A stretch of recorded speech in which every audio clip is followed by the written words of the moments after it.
कहानी रामपुर गांव की है, जहाँ गांव के मोड़ पर रामू की एक छोटी सी चाय की दुकान थी। रामू सुबह सुबह ही अपनी दुकान खोल लेता था और पूरे गांव के लोग वहाँ चाय पीने आते थे।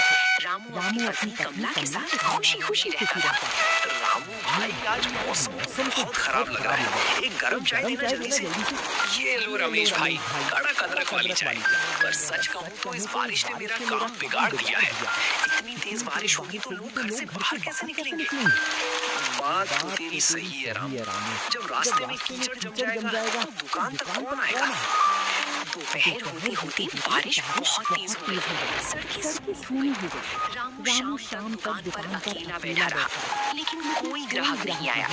निराश होकर वो अपनी दुकान बंद करके घर लौट आया। क्या हुआ जी? आज मुंह इतना लटकाया हुआ क्यों है? चाय की बिक्री कैसी रही आज? क्या बताऊं कमला, सुबह 2-4 लोग आए थे बस। दोपहर के बाद से वो ऐसी बारिश हुई कि पूरा चौक खाली हो गया। दिन भर में मुश्किल से 50 रुपए भी नहीं कमाए। चिंता मत कीजिए, बारिश का मौसम है, 2-4 दिन में सब ठीक हो जाएगा। आप कपड़े बदलिए, मैं आपके लिए खाना लगाती हूँ। कमला, ठीक कैसे होगा? घर में राशन खत्म होने को है। अगर बारिश ऐसे ही हफ्तों चलती रही तो हमारी चाय की दुकान तो ठप पड़ जाएगी। दूध और चीनी के पैसे भी नहीं निकल पा रहे हैं। आप हिम्मत मत हारिए, ऊपर वाला सब देखता है, कोई ना कोई रास्ता जरूर निकलेगा। रास्ता तो तब निकलेगा ना जब ये बारिश थमेगी। चाय पीने को यहाँ नहीं रहा और सर पर घर चलाने का खर्च खड़ा है। समझ नहीं आ रहा कि कल दुकान खोलूं या नहीं। रामू रात भर चिंता में सो नहीं सका। बाहर बारिश की झपट पड़ती रही और रामू के मन में अपनी रोजी रोटी को लेकर डर बढ़ता रहा। अगली सुबह भी बारिश होने का नाम नहीं ले रही थी। रामू आज दुकान पर नहीं गया और घर पर ही उदास बैठा था। तभी अचानक दरवाजे पर दस्तक होती है। कमला, देखना जरा दरवाजे पर कौन है इतनी बारिश में? अरे भैया, तुम इस तेज बारिश में अंदर आओ, बिल्कुल भीग गए हो। कमला का भाई सुरेश सिर पर गोभी की बोरी लिए और भीगा हुआ अंदर आता है। हाँ बहन, बारिश इतनी तेज थी कि रास्ते में कहीं रुकने की जगह ही नहीं मिली। रामू जी प्रणाम। अरे सुरेश भाई, इतनी तेज बारिश में तुम गांव से यहाँ तक कैसे आए? और ये सिर पर क्या उठा कर लाए हो? क्या बताऊँ रामू जी, ये तो मेरी बर्बादी का सामान है। मेरी पूरी गोभी की फसल तैयार खड़ी थी, इस बारिश ने सब गोबर कर दिया। क्यों भैया, फसल में क्या हुआ? गोभी तो बहुत अच्छी दिख रही है। गोभी तो बहुत बढ़िया हुई है बहन, लेकिन इस मूसलाधार बारिश की वजह से मंडी पूरी तरह बंद पड़ी है। कोई व्यापारी गोभी खरीदने को तैयार नहीं है। तो तुम ये सब गोभी यहाँ क्यों ले आए? रामू जी, खेत में गोभी बड़ी बड़ी सड़ रही थी, पानी भरने से पौधे गल रहे थे, तो मैंने सोचा मंडी में बेच आऊंगा, लेकिन वहाँ तो पानी भरा है। अगर 2-4 दिन में ये गोभी नहीं बिकी तो मेरी महीनों की मेहनत और सारा पैसा डूब जाएगा। भैया तुम शांत हो जाओ, पहले कुछ खा पी लो। इतने परेशान क्यों होते हो? बहन, परेशानी कैसे ना हो, बैंक से कर्ज लेकर खेती की थी। सोचा था इस बार गोभी की अच्छी फसल होगी तो सारा कर्ज चुका दूंगा, लेकिन इस बारिश ने तो मंडी के दरवाजे ही बंद कर दिए। अब इन बोरियों में भरी गोभी का मैं क्या करूं? सुरेश भाई, हालत तो मेरी भी खराब है।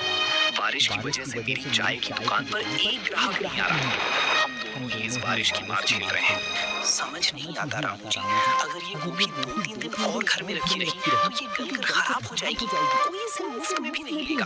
मेरी तो पूरी जमा पूंजी डूब गई। घर में सन्नाटा छा गया।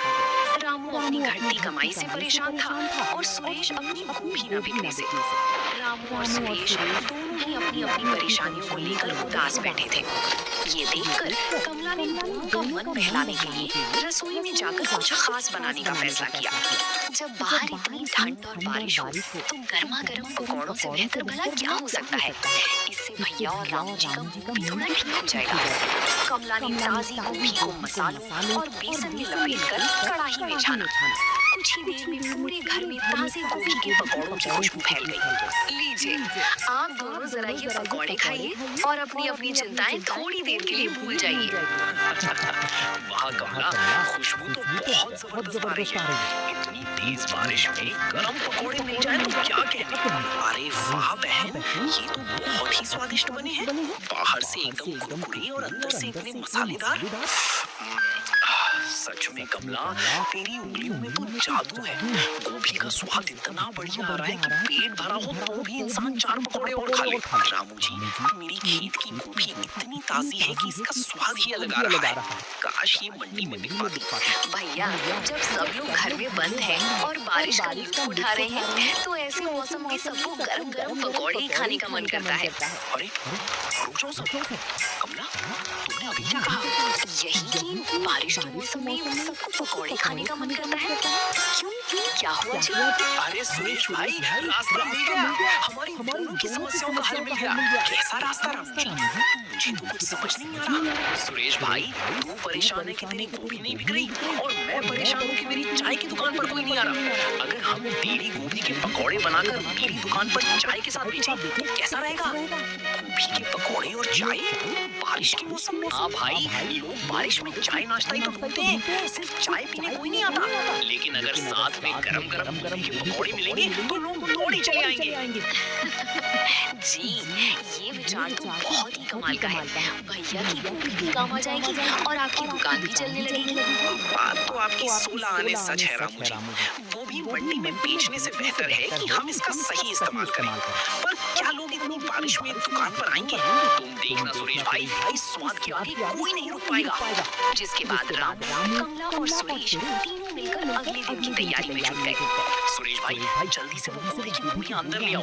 हमें आज रात ही सारी तैयारी करनी होगी ताकि कल सुबह जल्दी ठेला लगा सके। हाँ रामू जी, मैं गोभी को अच्छे से धोकर साफ कर देता हूँ। जो गोभी थोड़ी भी खराब होगी उसे हम अलग निकाल देंगे।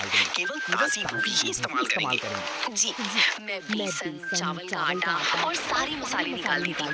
पकौड़े क्रिस्पी बनने चाहिए, इसके लिए बेसन का सही घोल बनना बहुत जरूरी है। और हाँ कमला, तेरी वो खास हरी चटनी ज्यादा बनाना। जो भी पकौड़ा खाए चटनी का स्वाद जरूर न पाए। आप चटनी की चिंता मत कीजिए। पुदीना, धनिया और हरी मिर्च की ऐसी चटनी बनाऊंगी कि लोग उंगलियां चाटते रह जाएंगे। चलो अब देर मत करो, सब लोग जल्दी जल्दी काम निपटाओ। कल सुबह तड़के चौक पर ठेला लगाना है। पूरी रात तीनों ने मिलकर तैयारी की। बेसन का घोल, चटनी और गोभी के टुकड़े तैयार करके रख लिए गए। सुबह होते ही रामू और सुरेश ने चौराहे पर अपना ठेला सजा लिया। बारिश अभी भी धीमी गति से हो रही थी, लेकिन ठंडी हवाएं चल रही थी। रामू ने भट्टी जलाकर चाय का बर्तन चढ़ाया और सुरेश ने कढ़ाई में तेल गरम किया। आइए भाई आइए, बारिश के मौसम में गरम गरम गोभी के पकौड़े और कड़क अदरक वाली चाय। 20 रुपए में 4 करारे पकौड़े, एकदम ताजे खेत की देसी गोभी के पकौड़े। एक बार खाइए, बार बार आइए।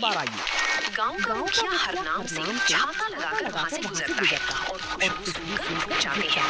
अरे रामू, ये सुबह सुबह चौराहे पर क्या नई खुशबू फैला रखी है? तू तो सिर्फ चाय बेचता था, आज ये कढ़ाई में क्या तल रहा है? अरे मुखिया जी प्रणाम। आज चाय के साथ साथ आपके लिए खास गोभी के करारे पकौड़े भी बनाए हैं। इस बारिश के मौसम में जरा खाकर तो देखिए। गोभी के पकौड़े? बारिश में तो लोग प्याज के पकौड़े खाते हैं, गोभी के पकौड़े कैसे लगेंगे? मुखिया जी, आप एक बार चख कर देखिए। हमारे अपने खेत की ताजी गोभी है। अगर पसंद ना आए तो पैसे मत दीजिएगा।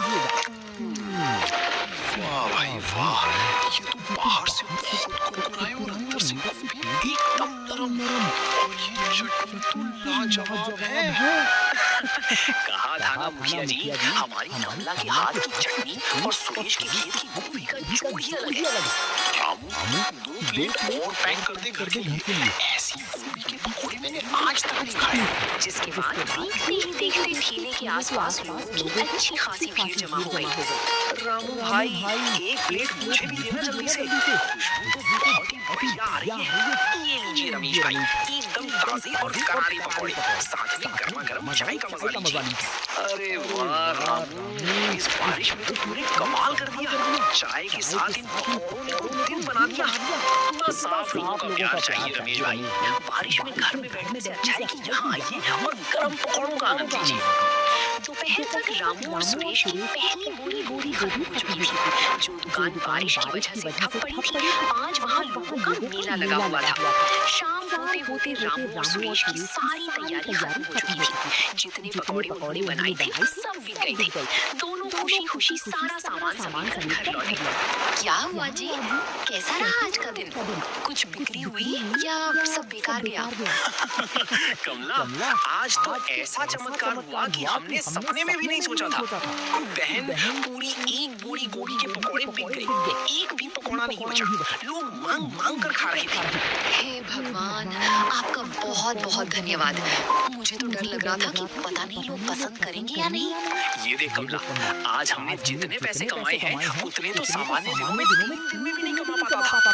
रामू जी, इसमें से गोभी के पैसे तो निकल ही आए। साथ ही बेसन, तेल और मसालों का खर्च निकाल कर अच्छा खासा फायदा हुआ है। ये तो बहुत अच्छी बात है।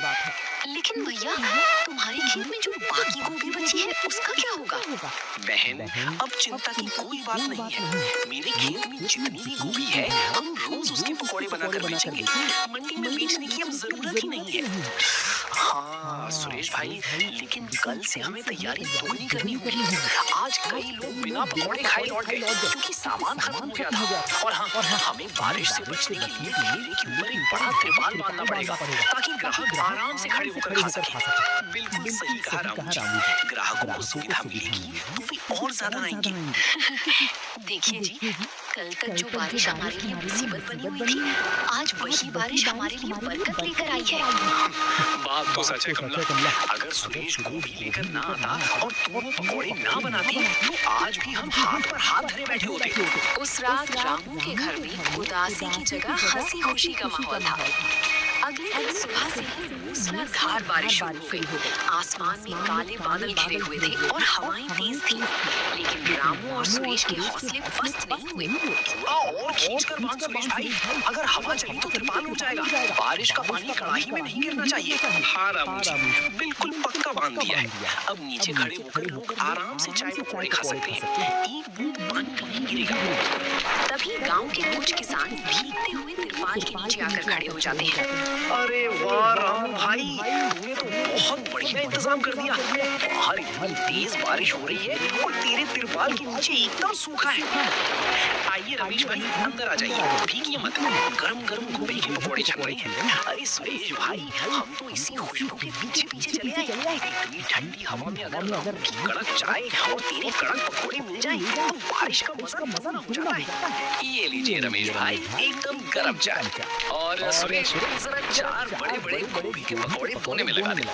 ये लीजिए भाई, मसालेदार हरी चटनी के साथ। वाह भाई वाह, ये तो कल से भी ज्यादा क्रिस्पी बनी है आज तो। गोभी का स्वाद एकदम अलग ही आ रहा है। अपने सुरेश भाई के खेत की ताजी गोभी है रमेश भाई, कोई सड़ी गली या बासी गोभी इस्तेमाल नहीं करते।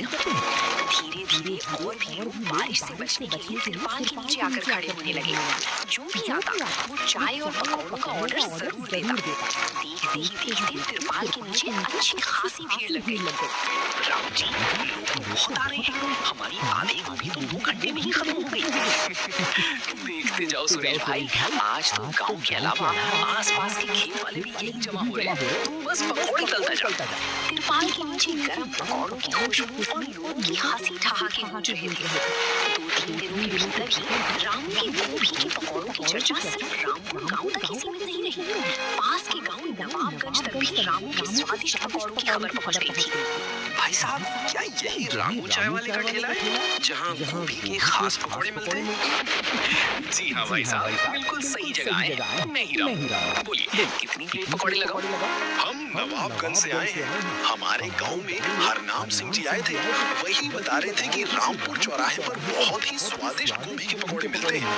अरे वाह, आप नवाबगंज से इतनी दूर पकौड़े खाने आए हैं? आप 2 मिनट रुकिए, मैं अभी गर्मा गर्म पकौड़े लगाता हूँ। ये लीजिए गर्म चाय और पकौड़े बस 2 मिनट में आपकी प्लेट में आ रहे हैं। अरे वाह भाई, हरनाम सिंह जी बिल्कुल सच कह रहे थे। इसमें मसालों का मेल बहुत बढ़िया है।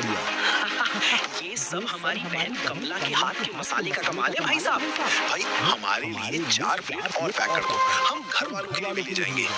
जरूर भाई साहब, ये लीजिए, चटनी अलग से रखी है। जैसे ही वे ग्राहक जाते हैं, कमला घर से 2 बड़ी बाल्टी में बेसन का घोल और चटनी लेकर ठेले पर आती है। जी, आप जो सामान ठेले पर लेके आए होंगे वो तो खत्म होने वाला होगा, इसलिए मैं और ले आई। बहन, तू बिल्कुल सही समय पर आई है। आपको ये चाय और गोभी के पकौड़े खाने के लिए दूसरे गांव से लोग आ रहे हैं। सच में भैया, दूसरे गांव से? कमला, नवाबगंज के लोग आए थे, कह रहे थे कि पूरे इलाके में हमारी गोभी के पकौड़ों की चर्चा हो रही है। ये तो बहुत ही अच्छी खबर है। मुझे तो यकीन ही नहीं हो रहा कि हमारे छोटे से विचार ने इतना बड़ा रूप ले लिया। बहन, जब नीयत साफ हो और मेहनत सच्ची हो तो ऊपर वाला भी बरकत देता है। रामू का छोटा सा चाय का ठेला अब पूरे इलाके का मशहूर पकौड़ा काउंटर बन चुका था। बारिश के मौसम ने उनके लिए तरक्की का नया रास्ता खोल दिया था। काम बहुत बढ़िया चल रहा था और रोज की कमाई से रामू, कमला और सुरेश बेहद खुश थे। लेकिन मौसम का मिजाज और बिगड़ने वाला था। दोपहर होते होते आसमान में बहुत ही काले घने बादल घिर आए और अचानक तेज तूफानी हवाएं चलने लगी। सुरेश भाई, जल्दी आओ, इस कोने का पास पकड़ो, हवा बहुत तेज है, तिरपाल उखड़ जाएगा। तभी हवा का एक तेज झोंका आता है और तिरपाल की एक तरफ की रस्सी टूट जाती है। बारिश का पानी कड़ाही के पास गिरने लगता है। तभी चौराहे पर मौजूद गांव के लोग और नियमित ग्राहक भागकर ठेले के पास आते हैं। अरे लड़कों, सब मिलकर रामू के ठेले को संभालो। रमेश, वो बांस पकड़। रामू भाई, चिंता मत करो, हम सब यही हैं। गांव के 4-5 लोग मिलकर तिरपाल के बांसों और रस्सियों को मजबूती से पकड़ लेते हैं। रमेश नई रस्सी लाकर टूटी हुई जगह पर कसकर बांध देता है। आप सबका बहुत धन्यवाद भाई, अगर आप लोग समय पर ना आते तो आज भारी नुकसान हो जाता। अरे सुरेश, धन्यवाद कैसा? जब तुम गाँव में इतनी अच्छी चाय और गर्म पकौड़े खिला रहे हो तो मुसीबत में गाँव वाले तुम्हारे साथ खड़े नहीं होंगे क्या? सच में मुखिया जी, आज आप लोगों ने हमारा ठेला और मेहनत दोनों बचाई। अब बातें कम करो रामू भाई, हवा थोड़ी धीमी हुई है। हम सब मददगारों के लिए कड़क चाय और गर्म पकौड़े बनाओ। मुसीबत की इस घड़ी ने साबित कर दिया कि रामू का ठेला अब सिर्फ एक दुकान नहीं बल्कि पूरे गांव की जुड़ाव का केंद्र बन चुका था। तूफान थमने के बाद काम फिर से पटरी पर लौट आया। सुरेश की खेत की गोभी लगभग खत्म होने वाली थी, लेकिन कमाई इतनी अच्छी हुई थी कि दोनों की चिंता पूरी तरह दूर की थी। सुरेश भाई, आज की बिक्री मिलाकर तुम्हारे खेत की आधी लागत तो सीधे मुनाफे में बदल गई। रामू जी, अगर आप लोग विचार ना देते तो मेरी पूरी गोभी खेत में सड़ जाती और मैं कर्जदार हो जाता। आज मेरे सिर से बड़ा बोझ उतर गया। भैया, अब तो खेत में थोड़ी ही गोभी बची है, आगे का क्या सोचा है? बहन, खेत की बाकी गोभी भी 2-3 दिन में खत्म हो जाएगी, पर अब मुझे चिंता नहीं है। अब मेरे पास इतने पैसे हैं कि मैं अगली फसल की तैयारी कर सकूं। सुरेश भाई, दुकान तो अब बंद नहीं होगी। गांव वालों और आसपास के लोगों को इस गोभी के पकौड़ों की आदत पड़ गई है। जब तुम्हारी गोभी खत्म हो जाएगी तो हम दूसरे किसानों से ताजी गोभी खरीदेंगे। ये तो बहुत बढ़िया रहेगा रामू जी। हमारे गांव के दूसरे किसान भी मंडी बंद होने से परेशान है। हम सीधे उनसे गोभी खरीद लेंगे तो उन्हें भी वाजिब दाम मिल जाएगा। जी, और मैंने एक नई बात सोची है। क्यों ना हम गोभी के पकौड़ों के साथ साथ थोड़ी पनीर के पकौड़े भी बनाना शुरू करें? वाह कमला, तेरा तो दिमाग बहुत तेज चलने लगा है। नया स्वाद मिलेगा तो लोग और चाव से खाएंगे। सच में ऊपर वाले का जितना शुक्रिया अदा करें कम है। इस बारिश ने हमें दुख नहीं बल्कि मिलकर आगे बढ़ने का रास्ता दिखाया। कुछ ही दिनों में सुरेश के खेत की सारी गोभी खत्म हो गई, लेकिन रामू के पकौड़े के ठेले की मांग घटने की बजाय और बढ़ गई थी। अब रामू ने गांव के अन्य किसानों से सीधे ताजी गोभी खरीदना शुरू कर दिया था, जिससे उन किसानों को भी मंडी के चक्कर काटने से राहत मिल गई थी। आइए भाई आइए, आज हमारी कमला के हाथ के बने नए स्वाद वाले गोभी पनीर मिक्स पकौड़े भी तैयार हैं। अरे वाह रामू भाई, गोभी के पकौड़े तो लाजवाब थे ही, अब ये पनीर का नया मेल कैसा है? जरा एक प्लेट लगा कर देना। लीजिए रमेश भाई, ताजी गोभी और घर के बने पनीर का स्पेशल पकौड़ा, साथ में तीखी हरी चटनी। अरे वाह, ये तो बहुत ही कमाल का स्वाद है। बाहर से करारा और अंदर से पनीर का नरम स्वाद। भाई वाह रामू, तुमने तो कमाल कर दिया। रामू, मैं देख रहा हूँ कि बारिश में भी तेरी दुकान पर पैर रखने की जगह नहीं होती। अब तो इस ठेले को एक पक्की दुकान का रूप क्यों नहीं दे देता? चौराहे के पास वाली मेरी खाली दुकान पड़ी है। पक्की दुकान? मुखिया जी, क्या आप सच कह रहे हैं? हाँ सुरेश, तुम दो मेहनत करने वाले लड़के हो। इस बारिश के मौसम में तुमने गांव वालों को स्वाद भी दिया और किसानों की गोभी भी भिजवाई। उस दुकान का इस्तेमाल करो और इसे बड़ा कारोबार बनाओ। मुखिया जी, ये तो हमारे लिए बहुत बड़ी बात है। दुकान का किराया जो भी होगा हम हर महीने समय पर पे कर देंगे। किराए की चिंता मत कर रामू, तू बस ऐसे ही ईमानदारी से काम करता रहे और सबको स्वादिष्ट चाय पकौड़ी खिलाता रहे। पक्की दुकान का प्रस्ताव सुनकर रामू और सुरेश की खुशी का ठिकाना नहीं रहा। जो रामू कभी बारिश में चाय की एक एक चुस्की के लिए तरसता था, आज उसकी अपनी पक्की दुकान बनने जा रही थी। कुछ ही दिनों बाद रामू और सुरेश ने मुखिया जी की दुकान की साफ सफाई करके उसे एक सुंदर पकौड़ा चाय केंद्र में बदल दिया। बधाई हो रामू, बधाई हो सुरेश, आज से रामपुर गांव को नई पहचान मिल गई है। अब चाहे मूसलाधार बारिश हो या कड़ाके की ठंड, हमें तो बैठने के लिए पक्की जगह मिले और गरम गरम गोभी के पकौड़े भी। आप सभी गांव वालों का बहुत बहुत धन्यवाद। इस बारिश के मौसम ने हमें सिखा दिया कि अगर हम हिम्मत न हारें और मेहनत करें तो बड़ी से बड़ी परेशानी को भी अवसर में बदला जा सकता है। बिल्कुल सही कहा रामू जी। जो बारिश मेरी फसल के लिए आफत बनी थी, उसी बारिश ने आज हमें मालिक बना दिया। और सही समय पर लिया गया एक छोटा सा फैसला इंसान की जिंदगी बदल सकता है। तो दोस्तों, आप लोगों को ये कहानी कैसी लगी कमेंट करके जरूर बताएं और ऐसी कहानियों को देखने के लिए वीडियो को लाइक करें और चैनल को सब्सक्राइब करें।